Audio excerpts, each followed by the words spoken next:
우리는 지금 마태복음 전체를 한 장씩을 지금 봐가면서 오늘 19장까지 봤습니다. 마태복음 구절을 보면요, 마태복음 1장, 2장은 전지전능하신 하나님께서 자기 백성들을 구원하고자 사람의 몸으로 이 땅에 오셨다 하는 것이 마태복음 1장, 2장이에요. 마태복음 3장부터 바로 4장까지는 이제 예수님께서 이 땅에 오셔서 공생의 생활을 시작하는 그 내용이 나옵니다. 그리고 5장부터 8장까지는 천국 복음의 진수, 정말 천국 복음이 뭔가 하는 것을 보여주는 것이 마태복음 5장, 6장, 7장이에요. 아주 중요한 내용이 그 안에 담겨 있지요. 그리고 9장부터는 이제 19장까지는 삶을 얘기해요.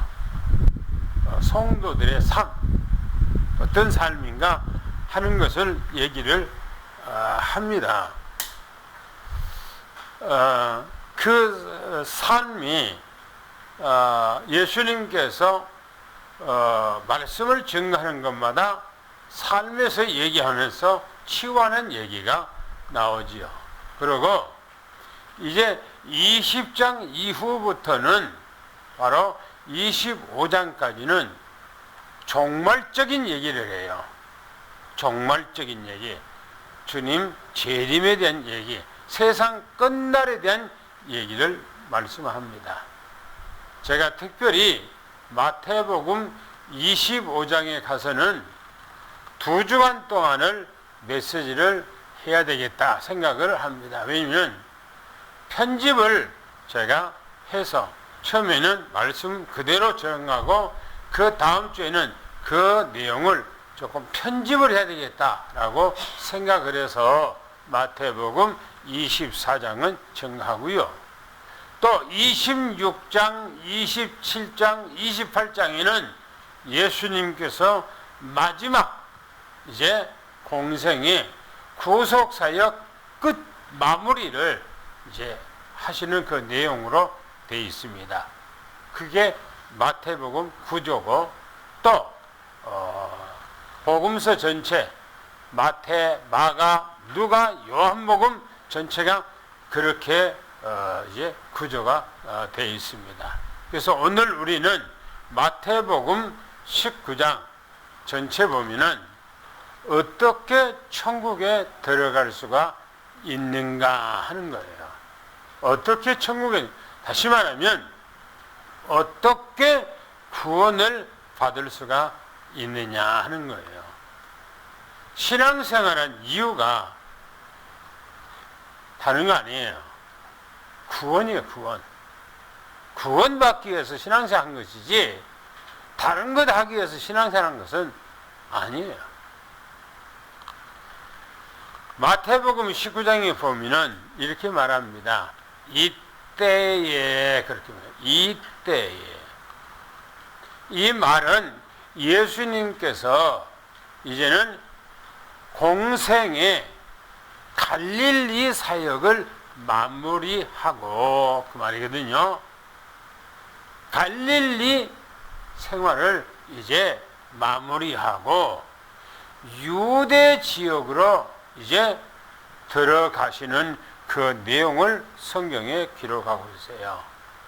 그러면 왜 예수님께서 유대 지역으로 가시는가? 그거는 바로 마지막 유월절, 고난과 십자가의 죽으심과 부활을 향해서 그 길로 들어가시는 거예요.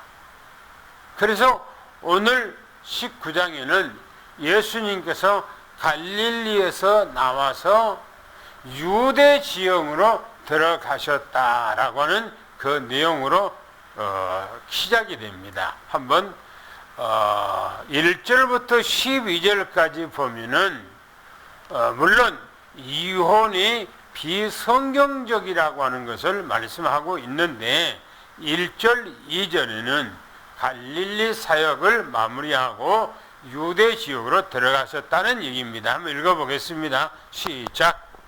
예수께서 이 말씀을 마치시고 갈릴리를 떠나 요단강 건너 유대 지경에 이르시니 큰 무리가 따르거늘 예수께서 거기서 그들의 병을 고치시더라. 예, 본문에 보면은 예수님께서 말씀을 마치시고, 이 말은 갈릴리 사역을 이제는 마치시고, 그 말이에요. 갈릴리 사역을 마치시고 떠났다는 거예요. 갈릴리를 떠났어요. 어떤 사람이 어떤 지역에서 살고 이제는 마무리하고 이제 다른 지역으로 다시 돌아올 수 없는 그 지역으로 가는 그 심정을 얘기한 것처럼 이렇게 성경에 기록합니다. 그리고 요단강을 건너 유대 지역에 이르렀다 그랬어요. 유대라고 하는 그 유대 땅 안에 바로 예루살렘이 있잖아요. 쉽게 말하면 충청남북도에서 바로 대표적인 도시가 대전이잖아요. 대전. 그런 것처럼 이제는 저 경상도에서 떠나서 이제 충청도 지역으로 돌아왔다. 지금 그런 의미와 뜻이 들어있는 내용이에요. 비유로 얘기하자면 그렇다는 겁니다. 그때에 예수님을 따라서 많은 무리가 예루살렘으로 같이 따라 올라온 거예요. 예수님 혼자만 오신 것이 아니고 12 제자를 비롯한 많은 여인들과 많은 사람들이 주님을 따라서 지금 예루살렘으로 가고 있는 중입니다. 그때에 유대 지역에 이르니까 많은 무리가 따르는 중에 병든 자들이 거기 안에 섞여 있어서 이 병든 자들을 다 치유해 줬다. 지금 그런 얘기입니다. 그런데 이제 3절부터 12절까지 거기서 중요한 말씀을 합니다.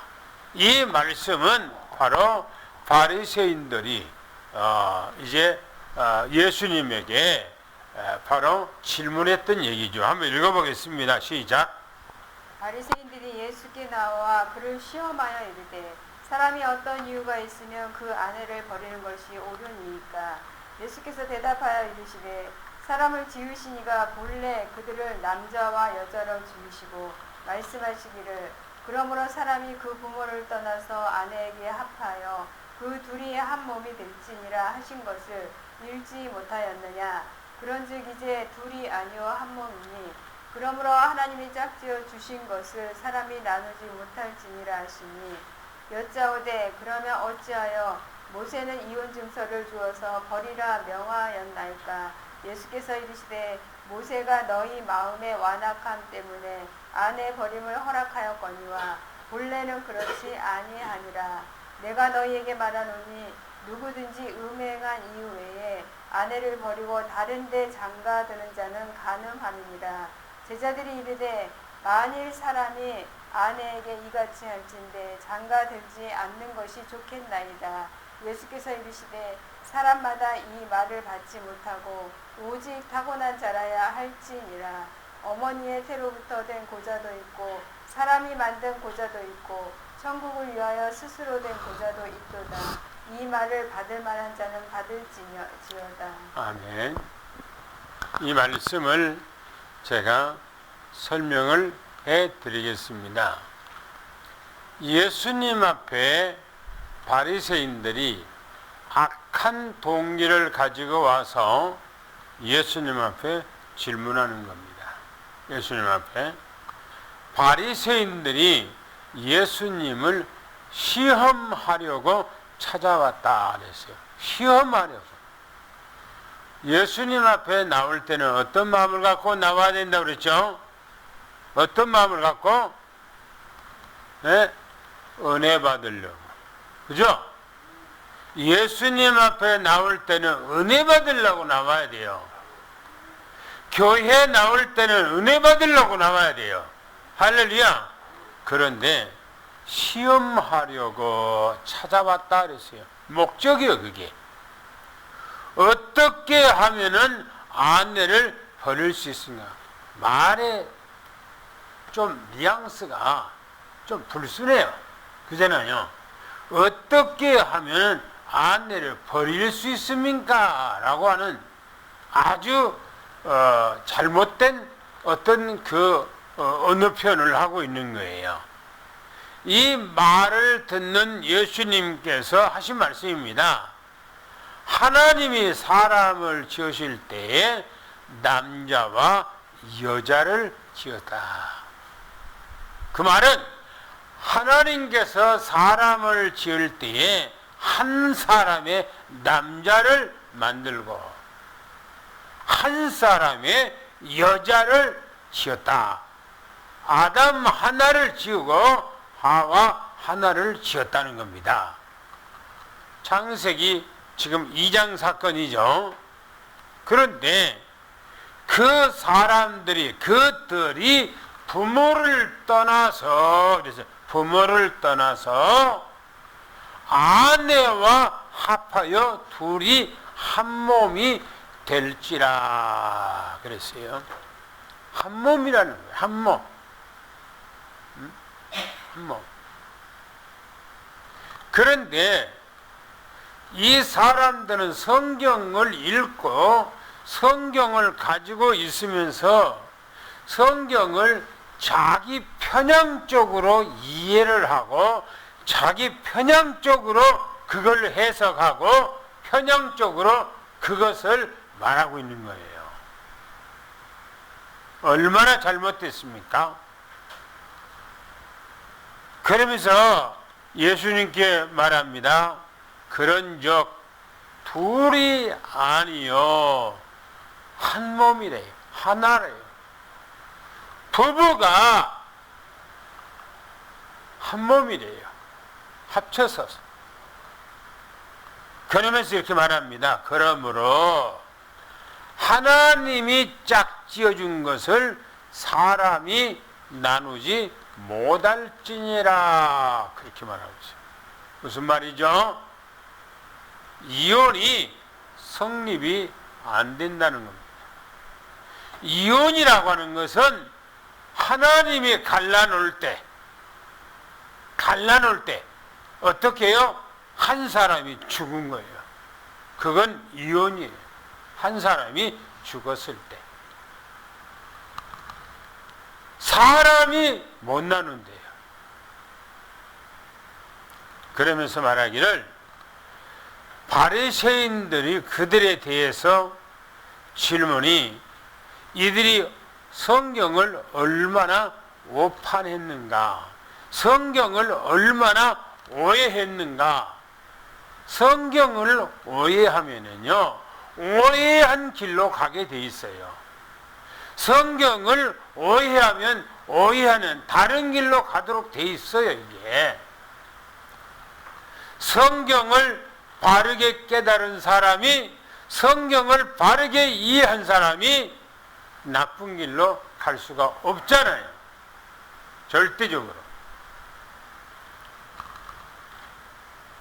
주님께서 말합니다. 아니 그러니까 이 바리새인들이 그러면 모세는 왜 이혼 증서를 써줘서 아내를 버리라고 했나요? 라고 그렇게 예수님 앞에 대질문하는 거예요. 이혼은 절대 안 된다 라고 예수님께서 단호하게 말하니까 아니 그럼 모세는 왜 그러면 이혼 증서를 써서 아내를 버리라고 말했나요? 라고 말하고 있어요. 예수님께서 바리새인들에게 답을 합니다. 모세가 그리 말한 것은 너희 마음이 완악했기 때문에, 너희 마음이 타락했기 때문에, 너희 마음이 그렇게 완악했기 때문에 그렇게 한 것이다. 본래는 그렇지 않다. 하나님께서 원래는 그런 뜻이 아니었다라고 하는 거예요. 한 사람을 하나님께서 창조해서 한 여자를 만들어 결혼시켰다는 것이 성경 창세기 2장에 잘 말씀하고 있어요. 하나님의 능력이 없어서 한 남자에게 한 남자를, 한 여자를 만들어 줬겠느냐 하는 거예요. 그러면서 말합니다.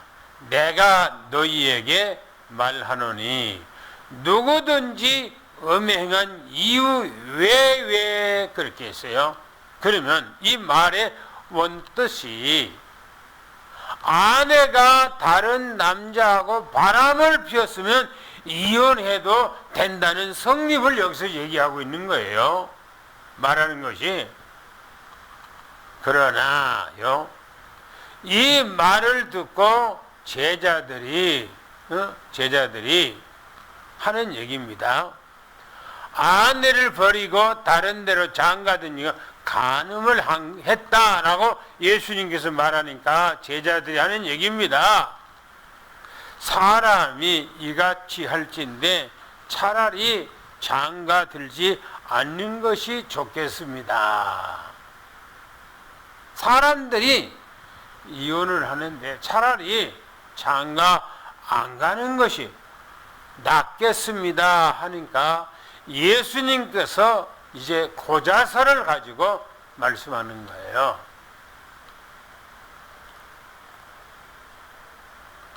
어머니 모태에서 태어나면서 고자로 태어난 사람이 있고, 사람이 자기 뜻대로 자기가 자기 자신을 고자로 만든 사람이 있고, 어떤 사람은 천국을 위해서, 복음을 위해서, 하나님의 나라를 위해서 스스로 고자가 된 사람도 있다. 그렇게 얘기했어요. 오늘 첫 번째 1절부터 12절 이 말씀 무슨 의미입니까? 성경이 말씀한 그대로 옳게 깨닫고 옳게 이해하고 옳게 하나님의 말씀대로 순리로 살아가는 삶이 되어야 된다. 지금 그런 얘기예요. 할렐루야, 할렐루야. 이 말씀이에요. 요즘에는 세상이 내 기준, 내 생각, 내 뜻, 내 방향, 내가 원하는 대로 살아가잖아요. 하나님은 하나님 믿으면서 그래요. 그러면 안 되지요. 하나님의 말씀대로 살아가는 거예요. 내가 힘들고 내가 어렵고 손해라고 하더라도 말씀대로. 할렐루야. 그 다음에 두 번째 보겠습니다. 13절부터 15절까지 보면 천국은 이런 사람의 것이다 라고 그렇게 말씀하고 있어요. 한번 1절 13절부터 15절까지 한번 읽어보시기 바랍니다. 시작. 그때 사람들이 예수께서 안수하고 기도해 주심을 바라고 어린 아이들을 데리고 오매 제자들이 꾸짖거늘 예수께서 이르시되 어린 아이들을 용납하고 내게 오는 것을 금하지 말라. 천국이 이런 사람의 것이니라 하시고 그들에게 안수하시고 거기를 떠나십니다. 예. 이 말씀은 그 당시의 문화, 그 당시의 문화가 어땠는가 하는 거예요. 성경에 보면은 그 당시에 예수님 시대에 구약의 율법 시대의 문화가 어땠는가, 종교 문화, 삶의 문화, 어떤 그 문화가 어땠는가를 잘 얘기해 주고 있습니다. 우리가 성경에 보면서 오병이어의 역사가 일으켰을 때에 칠병이어의 역사가 일으켰을 때 기록한 걸 보면은 뭐라고 그랬습니까? 여자와 어린아이 제외한 그렇게 되어 있어요. 그 말은 숫자로 들어가지 않았다 그 말인 것입니다. 그런데 오늘 본문에 보니까 그때의 사람들이 자기 자녀들을 데리고 예수님 앞에 왔어요. 왜 왔어요? 예수님 앞에 축복 기도 받으려고 온 거예요. 그러니까 제자들이 꾸짖었어요. 여기가 어디라고냐?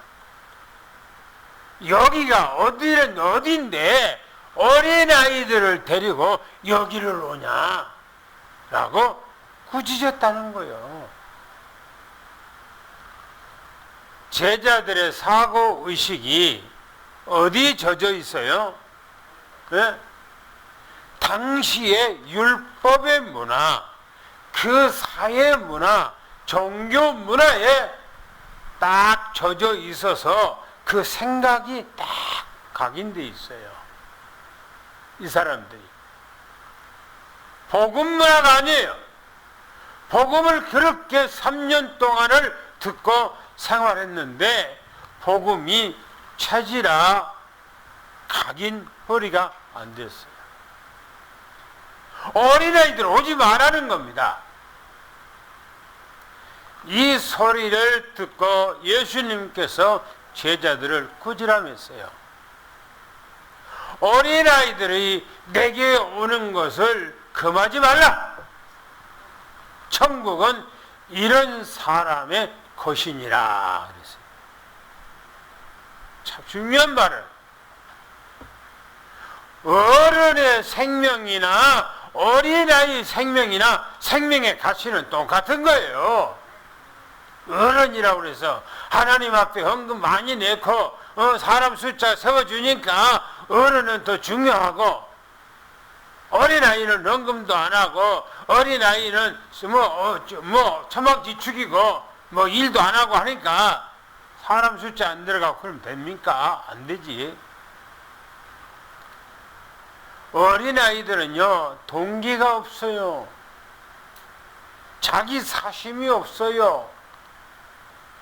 어린아이는 자기 단순해요. 아이들이. 그러니까 이번에 WRC 그 보면은 목사님들은 앉아서 팔짱 딱 끼고 있어요. 가만히. 애들은요 일어나고 막 춤을 추고 노래가 끝나고 찬양이 끝나면 딱 들어갔다가 또 찬양 할성분을 부르르르 또 막 나가고 앞에 그 빈 공간에 막 거기서 막 서서요. 얼마나 아름답고 이쁜지 그 어린아이들이 나와서 했다는 게 예수님께서 그 어린아이들 한 사람 한 사람을 전부 다 축복해 줬다는 거예요. 예수님께서 사람의 어떤 외형을 보는 것이 아니에요. 중심을 보는 거예요. 중심. 이 어린아이가 주님 앞에 찾아올 때 얼마나 그 마음이 순수하고 아름다운지 예수님께서 한 사람 한 사람을 축복해 줬다는 거예요. 우리는 어린아이 한 사람을 귀중히 여기는 그런 믿음을 가지기를 예수님 축원합니다. 그러면 세 번째 보면은 16절부터 30절까지인데 좀 단락단락을 읽어보겠습니다. 16절부터 22절까지 첫째 단락을 함께 같이 읽어보겠습니다. 중요한 말씀입니다. 시작. 어떤 사람이 죽기에 와서 이르되 선생님이여 내가 무슨 선한 일을 하여야 영생을 얻으리이까? 예수께서 이르시되 어찌하여 선한 일을 내게 묻느냐? 선한 이는 오직 한 분이시니라. 내가 생명에 들어가려면 계명들을 지키라. 이르되 어느 계명이오니까?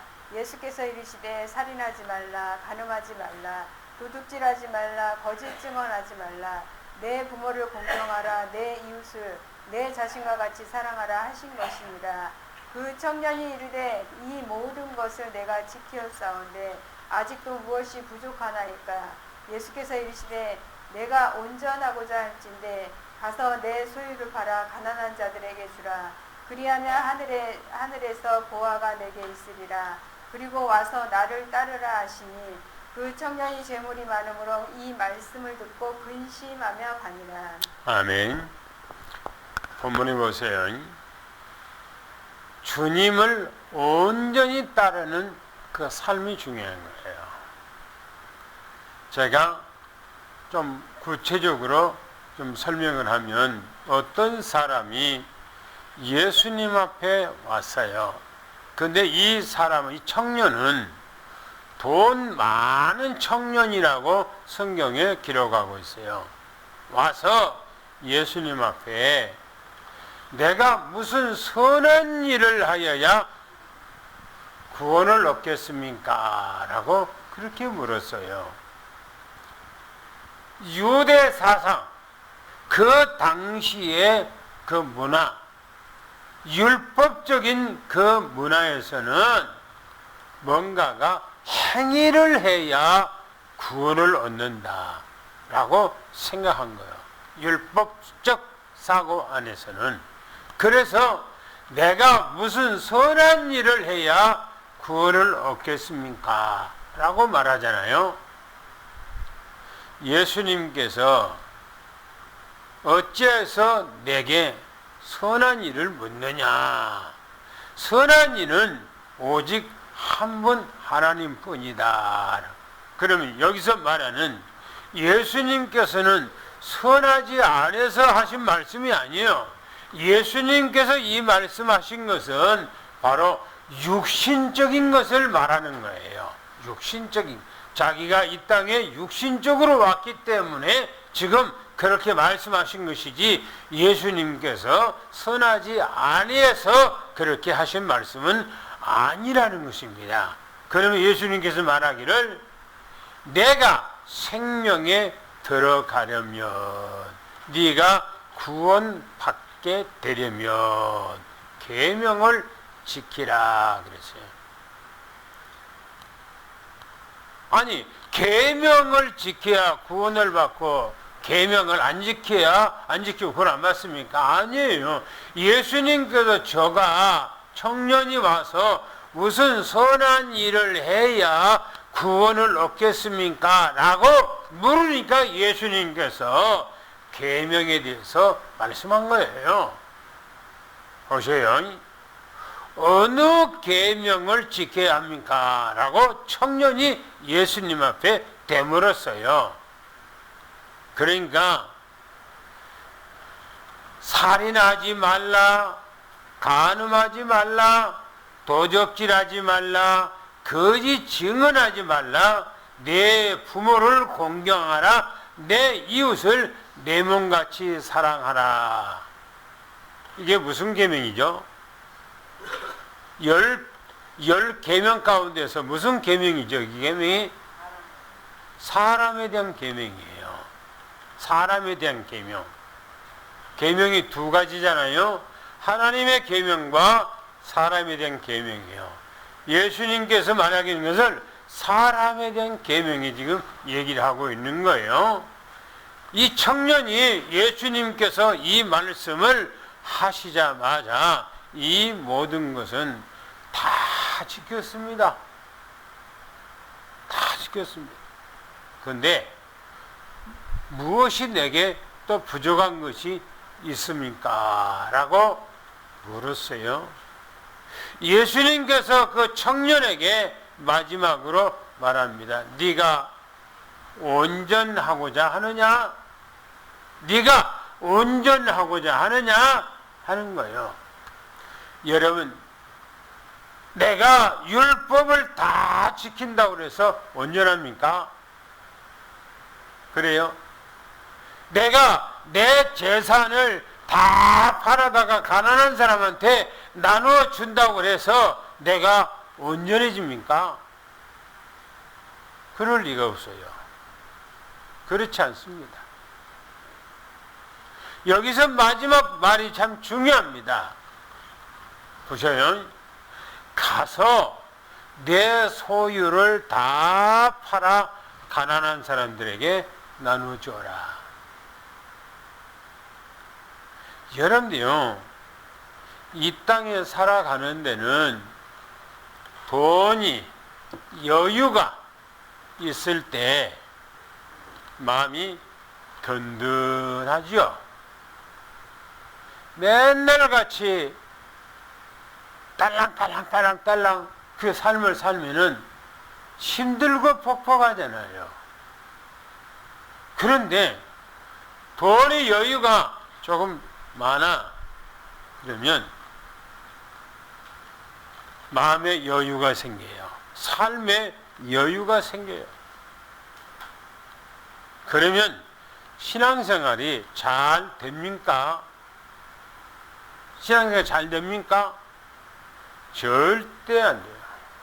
그 돈 때문에 신앙생활을 하는데 자꾸 방해가 돼요. 그 돈 때문에. 여러분들 신앙생활하는 사람들, 돈 많이 있는 사람들, 신앙생활 잘한 것을 보았습니까? 물론 우리 교단에도 돈 많은 사람들 지난번에 문제가 일어나니까 다 떠나버렸어요. 다 떠났어요. 돈 많은 사람. 뭔가가 세상에서 주의가 있고 세상에서 뭔가가 조금 고상하다고 하는 사람들 다 떠났어. 다 떠났어. 저기요, 복음은 내가 세상적인 지식을 많이 가지고 있으니까 그것이 곧 내게 복음의 유익이 된다. 안 그러면 내가 세상에 명예를 많이 가지고 있고 그러니까 내 믿음에 유익이 된다. 안 그러면 내가 세상에 돈이 많이 있으니까 내게 믿음에 유익이 된다. No, 아니에요. 그것은 자기 삶에 여유로운 것은 있어요. 자기 삶에 뭔가가 여유 있고 풍성하니까 그거 가지고 생활하는 데는 여유로워요. 그러나 믿음에는 아니에요. 믿음은 절대 아니에요. 보세요. 네 소유를 다 팔아 가난한 자들에게 나눠주고 그리하고 하늘 보화가 내게 있을 것이다. 그리고 난 후에 와서 나를 따르라 그랬어요. 예수님의 제자 중에 가장 많이 배운 사람이 가룟 유다라고 그래요. 가룟 유다.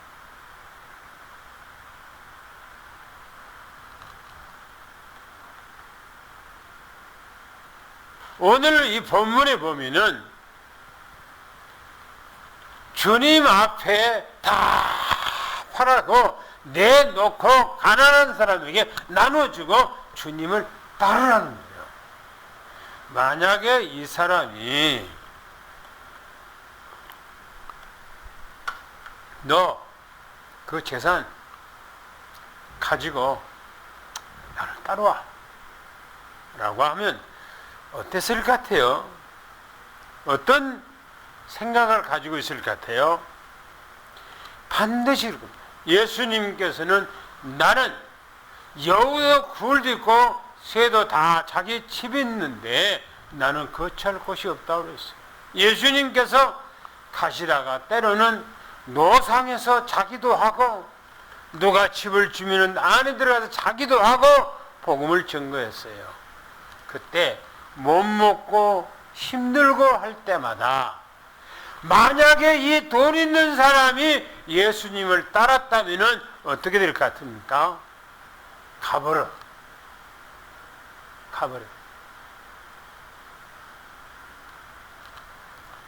사도행전 13장에 가보면 마가 요한이라고 하는 제자가 나와요. 사도 바울과 바나바가 전도하기 위해서 두 사람이 가는데 마가 요한을 데리고 갔다. 성경이 기록하고 있어요. 그런데 전도하러 갈 때에 누가 오락해서 간 건 아닙니까? 아니에요. 돈도 없어요. 수중에 아무것도 없이 그냥 무전여행 가는 거예요. 전도하러. 배고프죠? 얼먹지요? 어렵지요? 그러니까 마가 요한은요 전도 현장에서 슬그머니 뒷검질하고 도망가 버렸어요. 예루살렘에 자기 집으로 가버렸어요. 나중에요 저 16장에 15장 마지막 절에요 바나바가 사도 바울하고 같이 2차 선교 여행을 가는데 성경에 바나바가 자기 생질려요. 이 마가 요한이. 그래서 이 바나바가 마가 요한을 데리고 가자 했어요. 그러니까 사도 바울이 너 안해. 지난번에 우리가 선교 가다가 위기와 어려움과 고통을 당하니까 슬그머니 도망갔지 않느냐. 안 된다 하고 딱 잘랐어요. 성경에 둘이 대판 싸워서 나눠져 버렸어요. 갈라졌어요. 바나바는 그 마가 요한을 데리고 가고 사도 바울은 실라를 데리고 가고 갈라졌어요. 아마 예수님께서도 이 사람의 돈 많이 있는 걸 가지고 예수님을 따르면은 언젠가는 이 사람도 안 따라올 가능성이 많으니까 그래 한 거예요. 그런데 이 사람이 예수님의 말씀을 듣고 재물이 많음으로 말씀을 듣고 근심하여 예수님을 떠나갔다 그랬어요. 재물이 많아서. 여기서 첫 내용이 뭐냐 하는 거예요.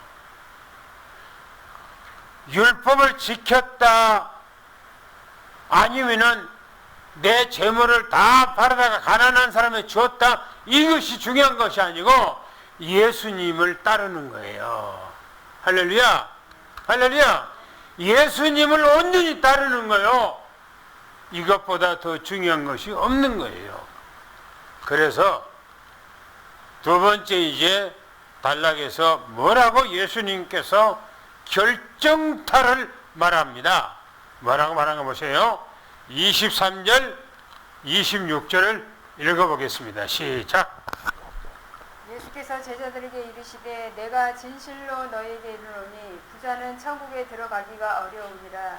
다시 너희에게 말하노니 낙타가 바늘귀로 들어가는 것이 부자가 하나님의 나라에 들어가는 것보다 쉬우니라 하시니 제자들이 듣고 몹시 놀라 이르되 그렇다면 누가 구원을 얻을 수 있으리까?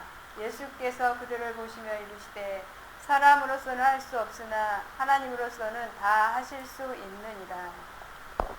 보세요. 뭐라고 합니까? 연애 돈 많이 있으면 신앙생활에 좋습니까? 안 좋습니까? 신앙생활은 아무 상관없어요. 아무 상관없어요. 오히려 신앙생활 하는데 방해가 돼. 돈이 조금 있다고 그래서. 왜? 교회에서 무슨 일 하는데 다 같이 헌금합시다 하면은 돈만 있으니까, 돈에 욕심이 있으니까 못해. 마음에 자꾸 갈등을 해. 믿음 있으면 하죠. 얼마든지 하죠. 근데 못하는 거예요. 돈 때문에. 이 부자 청년처럼. 보세요. 예수님께서 말씀하시기를 부자가 구원받기가 얼마나 어려운지 그렇게 말하고 있어요. 부자가 천국 들어가기가 얼마나 어려운지. 물질이 많으면은 그 많은 것을 가지고 하나님 앞에 복받았다 자랑을 하거든요. 간증하거든요. 뭐가 그렇게 자랑할 겁니까? 뭐가 그렇게 중요합니까? 뭐가 그렇게 자랑할 거 있습니까? 예수님께 말합니다. 다시 말하노니 낙타가 바늘귀로 들어가는 것이. 그래서 한번 생각해 봅시다. 바늘, 여기 쪼만한 바늘귀가 있잖아요. 바늘귀. 거기가 여러분들이 동화 밧줄을 걷다 낄 수가 있습니까? 있어요? 그런데 여기서 보니까 낙타가 바늘귀로 들어가는 것이, 부자가 하나님의 나라에 들어가는 것보다 더 쉽다, 그렇게 얘기해요. 더 쉽대요. 어떻게 들어갑니까? 낙타 아마 털 하나 뽑아서 바늘귀로 쑤서 넣는다면 가능하겠지요. 그러나 낙타가 어떻게 바늘귀로 통과합니까? 안 되는 거예요. 그런데 주님께서 말하기를 이렇게 말합니다. 낙타가 바늘귀로 통과하는 것이 차라리 부자가 천국에 들어가는 것이 더 어렵다라고 하는 것이에요. 더 어렵다는 거예요. 이 소리를 들은 제자들이 충격을 받았어요. 충격을 받았고, 그러면 누가 구원 얻습니까?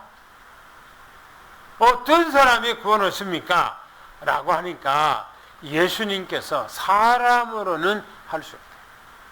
사람으로는. 하나님께서는 다 하실 수가 있다, 이렇게 말합니다. 여러분, 여기서요 중요한 것이 뭐냐면 내가 하나님보다 더 사랑한 것이 뭐냐는 거예요. 하나님보다 더 사랑하면 안 된다는 겁니다. 27절 30절 마지막을 보세요. 여기서 주님께서 이제 말씀하신 내용이에요. 한번 읽어보겠습니다. 시작. 이에 베드로가 대답하여 이르되 보소서, 우리가 모든 것을 버리고 주를 따랐사온데 그런즉 우리가 무엇을 얻으리이까? 예수께서 이르시되 내가 진실로 너희에게 이르노니 세상이 새롭게 되어 인자가 자기 영광의 보좌에 앉을 때에 나를 따르는 너희도 12보좌에 앉아 이스라엘 12지파를 심판하리라.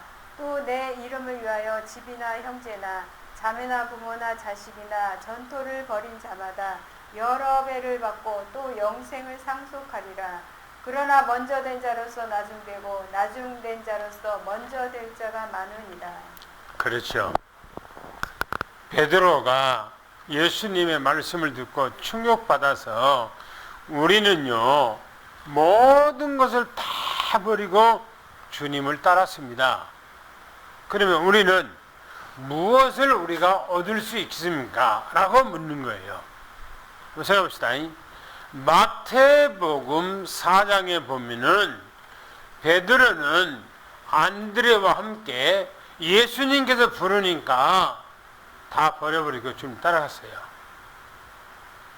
요한과 야고보는 그물과 부모를 싹 버려버리고 주님을 당장에 따라갔어요. 성경에 보면은 마태는 직장에서 세관에서 앉아있는데 예수님께서 나를 따르니까 직장 버려버리고 예수님 따랐어요. 다 그런 제자들이에요. 예수님께서 제자들에게 말씀합니다. 진실로 너희에게 말하노니 세상이 새롭게 되어. 여기는 주님 재림한 이후를 얘기합니다. 주님 재림한 이후에 인자가 자기 영광의 보좌에 앉을 때에 재림 이후에요. 재림 이후에. 이 땅에서가 아니고 재림 이후에. 이 재림이 언제 할 건가? 여기 마태복음 24장 25장에 가서 말씀을 드릴 겁니다. 나를 따르는 너희도 12 보좌에 앉아서 이스라엘 12지파를 심판하게 되리라 라고 말했어요.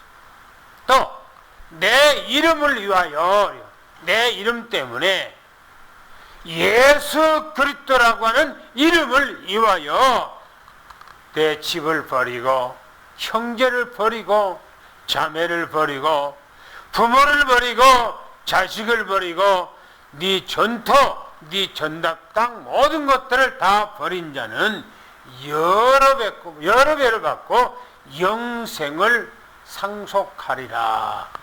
주님의 약속이에요. 이 땅에서가 아니에요. 하나님의 나라의 회복이 된 그때를 말합니다.